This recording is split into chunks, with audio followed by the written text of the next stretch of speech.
நெஞ்சத்தை கில்லாதே நாளைக்கான எபிசோட்ல என்ன நடக்க போகுதுன்னு ஒரு சின்ன ப்ரோமோ ரிவ்யூ பார்க்கலாம் வாங்க. என்னோட ரிவ்யூ பிடிச்சிருந்தா லைக் பண்ணுங்க. சகுந்தலா கௌதம்க்கு மதுமிதாவை பொண்ணு கேட்டு அவங்க வீட்டுக்கு போயிட்டு அவங்க அம்மா கிட்ட வந்து பேசுகிறாங்க. ஆனால் ரேணுகா அதை தப்பாக புரிஞ்சுக்கிட்டு இவங்க அதித்தியை தான் பொண்ணு கேட்குறாங்க அப்படின்னு நினச்சிட்டு இருக்காங்க. அவங்க வயசெல்லாம் ஒத்து வருமா அப்படின்னு யோசிச்சுக்கிட்டு கொஞ்சம் டைம் வந்து கேட்டிருப்பாங்க சகுந்தலா கிட்ட. அதுக்கப்புறமா அதித்தி கிட்ட இந்த விஷயத்தை பற்றி பேசும்போது அதித்தி எனக்கு கௌதமை கல்யாணம் பண்ணிக்கிறதுல சம்மதம் அப்படின்னு சொல்கிறாங்க. இதை கேட்டு எல்லாருக்குமே ஒரே ஷாக்கு. ரேணுகாவுக்கு மட்டும் ரொம்ப சந்தோஷமாக இருக்கும். அதுக்கப்புறம் மதுமிதா அவங்க அம்மா அப்பா கிட்ட பேசுகிறாங்க. அதித்தி நிறைய ஆசை கனவுன்னு வச்சுருக்கா, ஆனால் அதுக்கு எல்லாத்துக்கும் காரணம் நாமளும் தான். இதெல்லாம் நடக்காது அப்படின்னு அவகிட்ட நாம் சொன்னால் அவள் என்ன முடிவெடுப்பா அப்படின்னு எனக்கு தெரியல. அதுக்காக தான் நான் இந்த கல்யாணத்துக்கு சரின்னு சொல்கிறேன் அப்படின்னு அவங்க சொல்லிட்டு இருக்காங்க.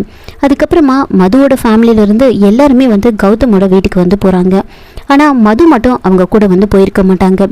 அங்கே உள்ள எல்லாரையும் வெல்கம் பண்ணிவிட்டு உட்கார வச்சு பேசிகிட்டு இருக்கும்போது சகுந்தலா வந்துட்டு ஆமாம் உங்கள் பொண்ணு எங்கே அப்படின்னு கேட்க அப்போ அதித்தி இருப்பாங்க.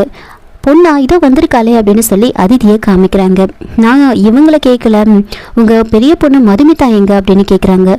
ஓ அவளா, அவள் கிளம்புறதுக்கு கொஞ்சம் லேட் ஆகிடுச்சு, இன்னும் கொஞ்சம் நேரத்தில் வந்துடுவா அப்படின்னு சொல்லிட்டு இருக்கும் போதே மது வந்துட்டு அடிச்சு பிடிச்சி ஓடி வராங்க. ஓடி வந்து கீழே விழ போயிடுவாங்க. அதெல்லாம் பார்த்துட்டு எல்லாருக்கும் வந்து வணக்கம் வைக்கிறாங்க மது வந்துட்டு. அதுக்கப்புறம் வந்து உட்காந்துட்டு இருக்கும்போது எல்லாரும் பேசி முடிச்சதுக்கப்புறமா சகுந்தலா வந்து சாரி வந்து பொண்ணுக்கு கொடுக்கணும், அது எங்கள் வீட்டோட வழக்கம் அப்படின்னு சொல்லிட்டு தட்டில் புடவெல்லாம் வச்சு பூ பழம்லாம் வச்சு வந்து பொண்ணுக்கு கொடுக்கறதுக்காக எடுத்துகிட்டு போகிறாங்க. அப்போது நமக்கு தான் கொடுக்க போகிறாங்க அப்படின்னு நினச்சிக்கிட்டு அதித்தி எந்திரிச்சு நிற்கிறாங்க. அதை பார்த்து சகுந்தலா சிரிச்சுட்டு அப்படியே நேராக மது கிட்ட தட்டை கொண்டு போகிறாங்க. அப்போ மது எந்திரிச்சு நின்று அப்படியே பார்க்குறாங்க. என்னம்மா பார்க்குற, வாங்கிக்கோ அப்படின்னு மதுக்கிட்ட வந்து கொடுக்குறாங்க. அப்போ தான் எல்லாருக்கும் ஷாக்கிங்காக இருக்குது.